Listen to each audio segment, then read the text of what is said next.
Tenho 18 anos e moro ao lado de uma casa que mais parece abandonada do que vazia. Sempre me perguntei por que a prefeitura nunca tentou reformá-la para vendê-la, mas isso nunca me incomodou de verdade, até depois de alguns eventos recentes perturbadores. Meu quarto fica de frente para essa casa, e em noites quentes, quando deixo a janela aberta, sinto como se pudesse ouvir vozes ou ruídos que lembram gemidos vindos de lá. Às vezes, até pensava se não seriam adolescentes entrando escondidos na casa. Mas, numa noite de quinta-feira em julho, a situação mudou. Estava na minha cama jogando videogame sozinho em casa, quando abaixei o volume da TV, pensando ter ouvido algo vindo de fora. Fui até a janela e levei um susto quando ouvi um grito breve vindo da casa abandonada. O grito foi rápido, durou talvez apenas um segundo, mas eu mal pude ouvir. Minha adrenalina disparou. Imediatamente, apaguei as luzes e a TV. Peguei minha arma de airsoft como uma arma falsa e pulei a cerca do quintal para o quintal da casa abandonada. Sabia que a porta dos fundos estava destrancada, pois já tinha entrado lá antes com amigos. Abri a porta de correr dos fundos silenciosamente e entrei um pouco, só para ouvir mais sons. Havia um barulho constante e baixo, como um rangido. Estava escuro lá dentro. Liguei a luz da minha arma de airsoft e apontei à minha frente, me sentindo até que bem legal por um momento. Entrei totalmente na casa e o som ficou mais alto. Vasculhei a sala de estar, completamente vazia, assim como os outros cômodos daquele andar. Fui até a porta do porão que estava aberta. O som vinha de lá. Meu coração começou a acelerar e meu instinto me dizia para ir embora. Mas a adrenalina e a curiosidade de adolescente falaram mais alto. Desci os degraus devagar, e quando a abertura do porão finalmente ficou visível, iluminei a sala com a luz da arma. Congelei quando a luz atingiu algo em movimento. Era uma cadeira de balanço. Senti uma dor no estômago quando vi a parte de trás da cabeça de alguém sentado na cadeira. Quando a luz atingiu a pessoa, a cadeira parou de balançar. Corri pelas escadas, fechei a porta do porão com força, saí para fora, fechei a porta dos fundos e travei minhas portas da frente e dos fundos depois de entrar em casa. Fui para o meu quarto e fiquei observando a casa pela janela. Então, liguei para meu pai, que pareceu mais surpreso do que preocupado quando contei o que aconteceu. Ele me aconselhou a chamar a polícia. Depois de desligar o telefone, olhei pela janela novamente e vi alguém no andar de cima da casa, abandonada, na janela aberta. Fechei as cortinas e liguei para a polícia. Eles me disseram para ficar de olho pela janela. E quando levantei as cortinas novamente, a pessoa tinha desaparecido. Esperava que ela ainda estivesse lá quando a polícia chegasse. Mas, claro, para o meu azar, a casa estava vazia de pessoas ou móveis, exceto por uma coisa: uma única cadeira de balanço de madeira no porão vazio.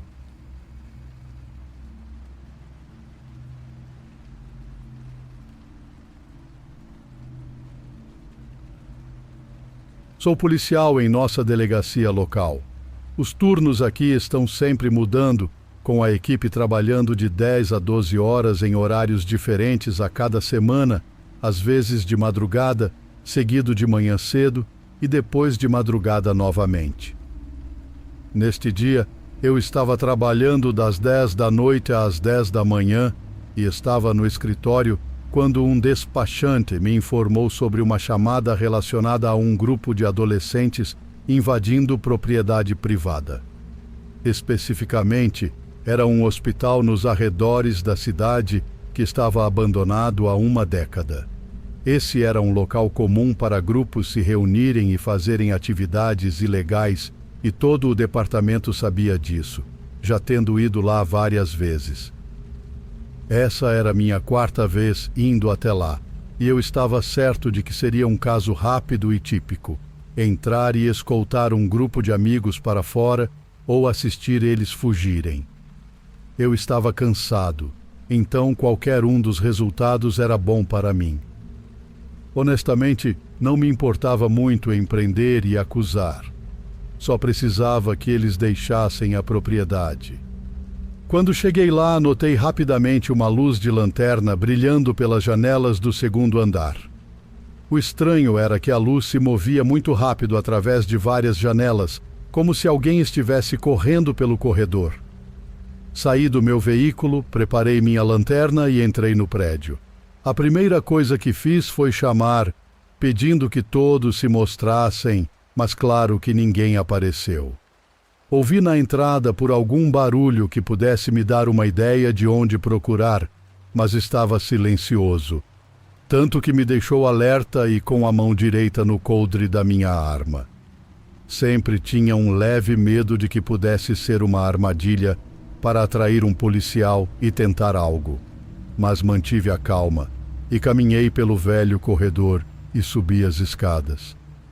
Ao chegar no topo, um barulho forte ecoou pelo prédio, parecendo alguém batendo em uma parede no segundo andar. Entrei no corredor e iluminei tudo com a lanterna, mas não vi ninguém ou sinal de alguém. Chamei novamente de forma agressiva, sabendo que as escadas por onde eu estava eram a única forma de subir e descer do segundo andar.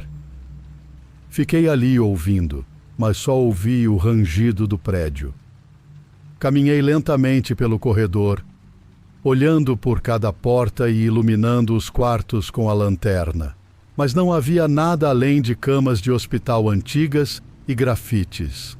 Quando cheguei ao último quarto, a porta estava fechada, então chamei mais uma vez antes de abri-la. O quarto estava vazio, mas havia sinais de atividade recente, com cigarros no chão, ainda soltando fumaça. Isso me preocupou, pois eles não tinham saído pelo segundo andar pelas escadas, e a única outra saída seria se tivessem pulado de uma janela quebrada. Antes que eu pudesse verificar, a porta atrás de mim se fechou com um estrondo, seguida pelo som de algo batendo contra ela e passos se afastando pelo corredor. Felizmente, consegui forçar a porta aberta o suficiente para passar, vendo que uma grande cama de hospital estava pressionada contra ela. Quando saí, quem quer que estivesse lá já tinha ido embora.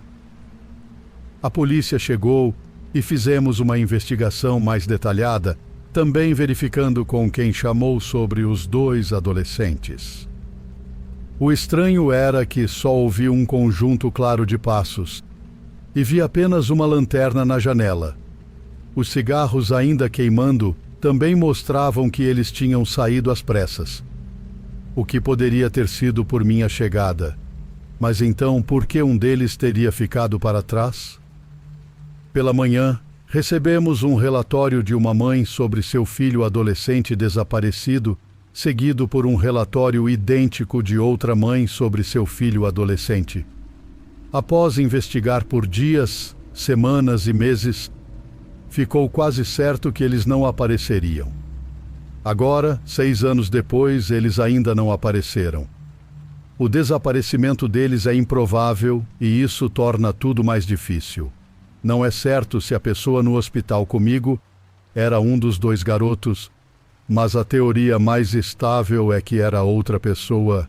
A menos que algo mais surja, é improvável que saibamos a verdade.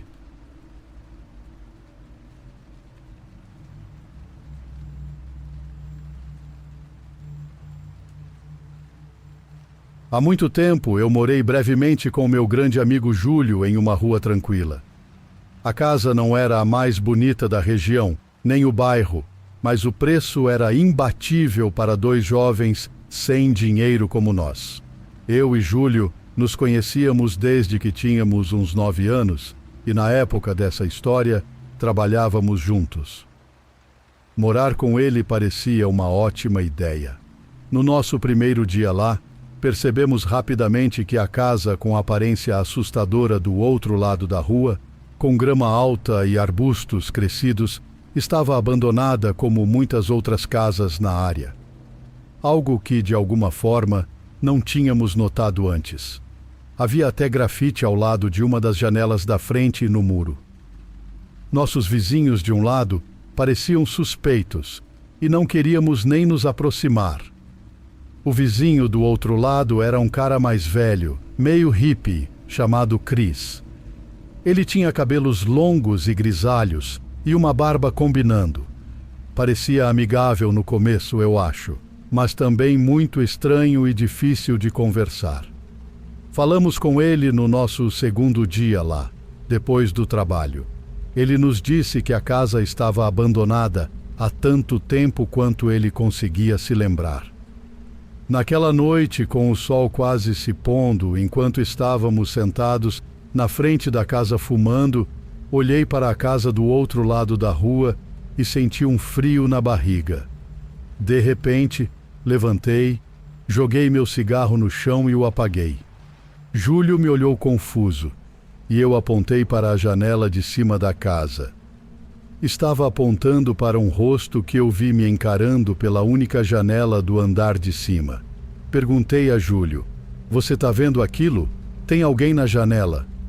Júlio olhou imediatamente para a janela, mas vi a pessoa se afastar antes que ele pudesse vê-la.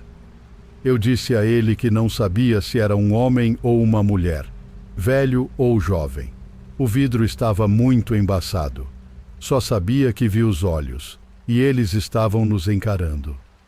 Júlio disse que eu estava realmente o assustando, e ele acreditou em mim. Fomos correndo contar para o Chris, mas, estranhamente, ele não respondeu à porta, mesmo estando assistindo TV na sala bagunçada. O fato de ele não nos atender nos deixou ainda mais assustados. "Cara, o que está acontecendo com esse lugar?" disse Júlio. A situação não podia permanecer cômica por muito tempo.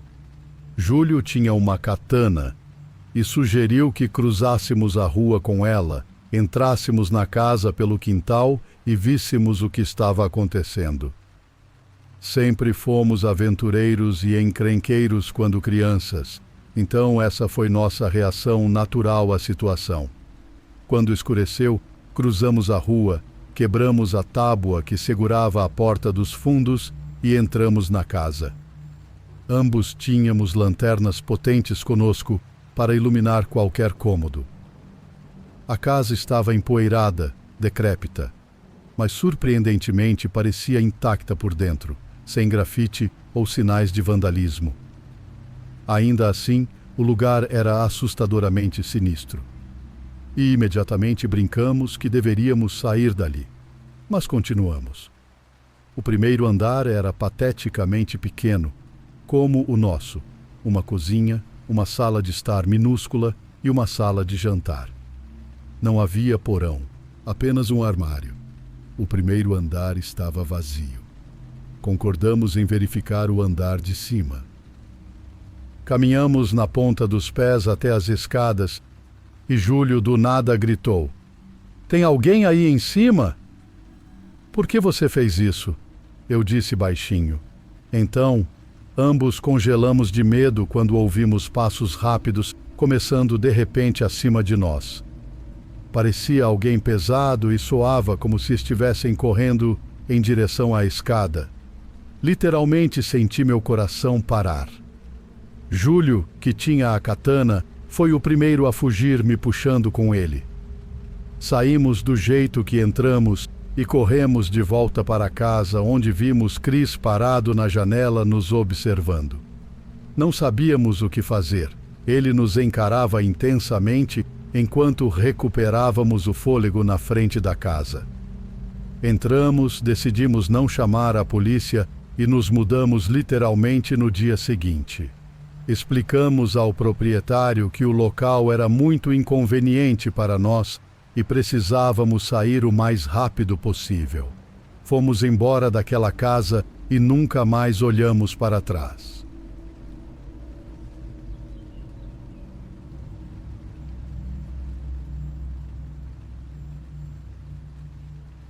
Eu moro em uma cidadezinha bem pequena no campo. A população é de apenas alguns milhares e a cidade grande mais próxima fica a algumas horas de distância. Mas a maioria das pessoas que mora aqui é próxima. Com tão pouca gente, todo mundo se conhece e sabe de tudo o que acontece na cidade. Na época, eu estava no ensino médio e tinha um melhor amigo, William, com quem eu saía praticamente todos os dias. Durante o meio do outono, começou a circular um burburinho sobre uma fazenda vazia na cidade que as pessoas estavam explorando. Nunca fui do tipo que faz esse tipo de coisa, mas o William era, e eu estaria mentindo se dissesse que não estava curioso. Dizia-se que a fazenda havia sido abandonada pelos donos anos atrás, deixada para apodrecer na beira da cidade nos últimos 5 anos. Sendo adolescente, os rumores se espalhavam como fogo, com as pessoas contando histórias sobre o lugar e desafiando outras a explorá-lo. Foi numa noite de fim de semana que o William trouxe o assunto à tona. Não tínhamos nada para fazer e William parecia realmente empolgado para ver o que todo mundo estava falando. Depois de encontrar um par de lanternas, entramos no carro e dirigimos até a fazenda. Só sabíamos em que estrada ela ficava, mas não foi difícil de encontrar. Da estrada dava para ver a casa em decomposição à distância, mas não encontramos a entrada. Provavelmente estava coberta pela vegetação e talvez nem existisse mais. Então, estacionamos na estrada e começamos a caminhar pelo campo em direção à casa. Era quase 1h da manhã, então a lua iluminava o campo o suficiente para nos guiarmos. À medida que nos aproximávamos, parecia que a noite ficava mais e mais silenciosa, até chegarmos lá. A casa estava infestada de ervas daninhas e tinha trepadeiras crescendo pelas tábuas de madeira do lado de fora. William liderou o caminho até a frente, onde a porta estava faltando, nos dando acesso fácil ao interior. Entramos e começamos a andar pelos cômodos, olhando o lixo no chão e o interior em decomposição, nos perguntando por que tinha sido abandonada. Depois de 1 ou 2 minutos, tínhamos visto tudo no primeiro andar e subimos para o segundo. Estava muito mais escuro lá em cima, quase como se não houvesse janelas para deixar a luz da lua entrar. Acendemos nossas lanternas e as apontamos ao redor. Havia apenas 2 quartos, um de cada lado do corredor. William foi para o da esquerda e encontrou a porta trancada. Enquanto ele lidava com aquilo, entrei no outro quarto, que estava destrancado. Era completamente vazio, com mofo no teto e nada mais, mas havia uma janela com tábuas pregadas nela. Curioso, me aproximei para investigar e tentei olhar entre as tábuas para ver o que havia do lado de fora, pensando que talvez desse acesso ao telhado, mas não. A janela dava para o campo de onde viemos, e enquanto olhava para fora, vi uma figura caminhando em direção à fazenda não muito longe. Rapidamente saí da janela e sussurrei para o William que alguém estava vindo. Meu coração já estava acelerado. Acho que foi ver a figura sozinha que realmente me assustou, sabendo que não eram apenas outros jovens explorando o lugar. William também parecia nervoso e foi até a janela para ver por si mesmo, mas imediatamente paramos ao ouvir passos entrando na casa lá embaixo. Congelamos no lugar, parados no meio do quarto vazio, com medo até de dar um passo e arriscar sermos encontrados. A pessoa caminhou lentamente pelo primeiro andar, subiu as escadas e começou a se aproximar até que a grande figura de um homem apareceu em frente a nós. Ele estava de costas, abrindo a porta trancada no escuro corredor, a apenas 4 ou 5 metros de nós. Eu prendi a respiração, esperando que ele não se virasse, mas quando abriu a porta, fiz contato visual com outro homem que estava do outro lado do quarto. Nosso olhar foi interrompido quando o homem entrou no quarto e fechou a porta, mas ouvimos ele sussurrando logo depois. William e eu aproveitamos a oportunidade e corremos para o corredor e pelas escadas, ouvindo a porta se abrir e passos nos perseguindo enquanto fugíamos da casa e corríamos pelo campo. Não paramos até chegar ao carro e sair dirigindo. Durante toda a viagem de volta para minha casa, nenhum de nós disse uma palavra. Estávamos ambos em choque, processando tudo. Não tínhamos ideia do que estava acontecendo naquela casa ou quem eram aqueles dois homens, mas com medo de nos metermos em problemas por invasão, não chamamos a polícia. Fomos estúpidos por termos ido até lá, e não vou defender minhas ações, mas sinto que havia algo mais acontecendo naquela fazenda. 1 mês depois desse incidente, a casa foi comprada e demolida sem motivo aparente, e se havia algo acontecendo lá, provavelmente nunca saberemos com certeza.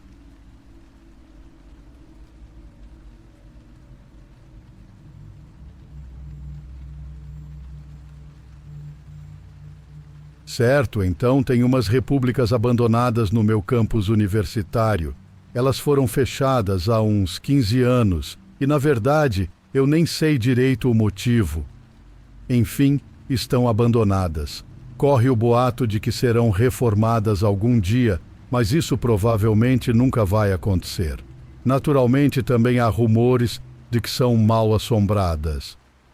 A universidade trancou as janelas para evitar que os estudantes entrem lá.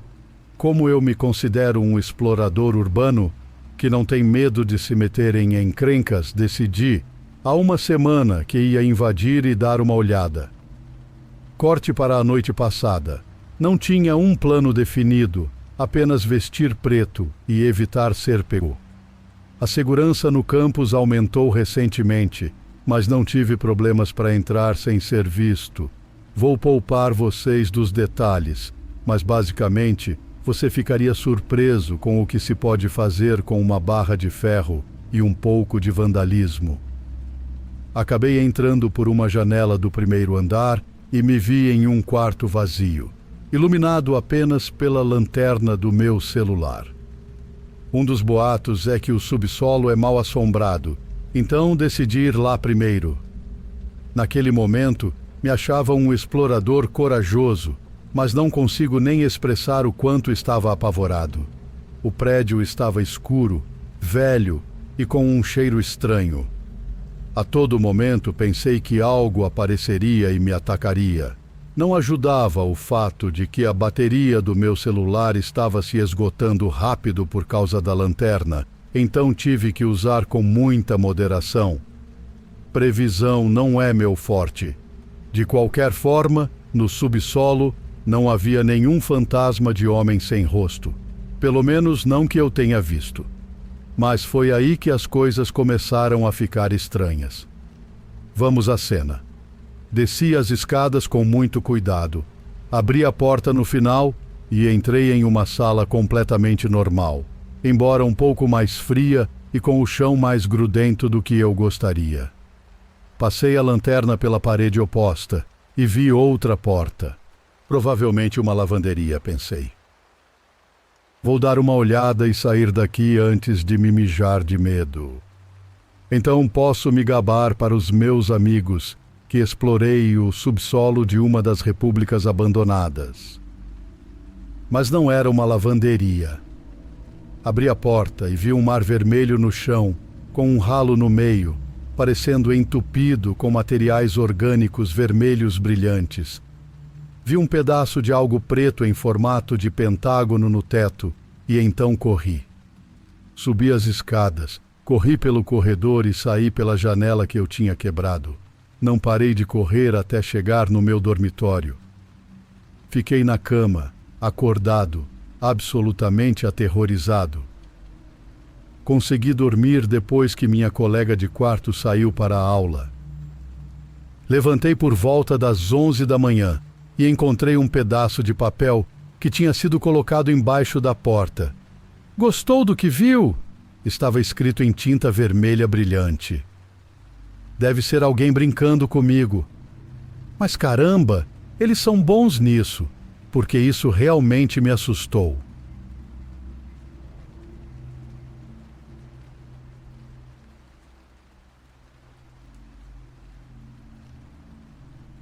Moro numa região montanhosa e florestal na fronteira entre o Canadá e os Estados Unidos. Frequentemente faço trilhas e, às vezes, até acampo por 1 ou 2 noites.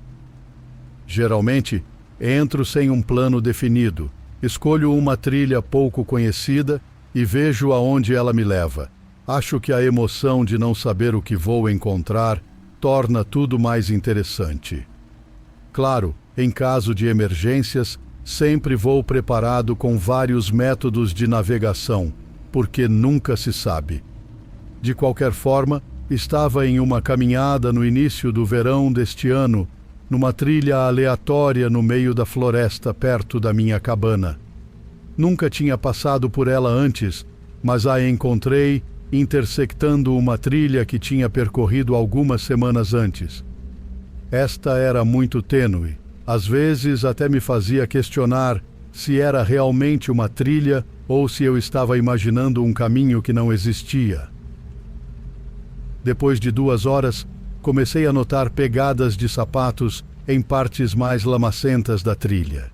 Eram poucas e a maioria não parecia seguir o caminho. Às vezes cruzavam a trilha ou seguiam por ela por 1 minuto e depois viravam abruptamente. 1 hora depois, cheguei a uma parte da trilha mais definida, com muitas pegadas, como se alguém passasse por ali constantemente. Olhei para frente e vi uma cabana. Juntei as peças, assumindo que alguém tinha montado um lugar fora da rede, mas algo na cabana não parecia certo. Todas as pegadas que vi pareciam ter no máximo alguns dias, mas a cabana parecia abandonada há anos. A porta estava aberta, mal presa às dobradiças, e algumas partes da base estavam tão deterioradas que afundavam no chão. Cheguei mais perto, entrando na área desmatada ao redor dela. Algo sobre esse lugar me intrigou, e quase senti que precisava ver se alguém precisava de ajuda, porque as pegadas recentes e a cabana em ruínas não faziam sentido. Aproximei-me da porta aberta e imediatamente senti um cheiro horrível, quase indescritível. Ao espiar lá dentro, estava claro que ninguém morava ali. Havia sinais de animais selvagens nidificando dentro e a floresta crescendo através do assoalho. Entrei cuidadosamente e tentei ver o que podia, mas o cheiro era tão ruim que não consegui continuar além de alguns metros. Virei-me para sair e imediatamente senti um frio na barriga ao ver uma figura me encarando da floresta. Ela saiu correndo, se escondendo na densidade das árvores. Fiz o mesmo, correndo pela floresta, mais ou menos seguindo o caminho, até me sentir seguro. Quando cheguei em casa, liguei para relatar o comportamento estranho e a cabana abandonada e assustadora. Sabia que algo estava acontecendo ali. Levou vários dias para uma equipe sair e investigar com minha ajuda para mostrar o caminho. Mas quando chegamos, tudo o que restava da cabana eram cinzas negras e madeira carbonizada. Ela tinha sido queimada. Até hoje, não há nada que explique a natureza sinistra daquela cabana e do homem que vi na floresta. Mas está claro que ele tinha algo a esconder. Algo que estava encobrindo, e temo que, se eu tivesse ficado mais tempo ou entrado mais na cabana, poderia não ter saído.